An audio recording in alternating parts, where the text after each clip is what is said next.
ಸಂತೋಷ ಏನು ಉಲ್ಲಾಸ ಏನು ವಿಶೇಷ ಈ ದಿನ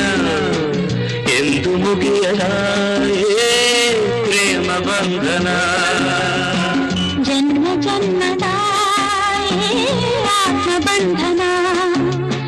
ಏನೋ ಸಂತೋಷ ಏನೋ ಉಲ್ಲಾಸ ಏನೋ ವಿಶೇಷ ಈ ದಿನ ಎಂದು ಮುಗಿಯದ ಪ್ರೇಮ ಬಂಧನ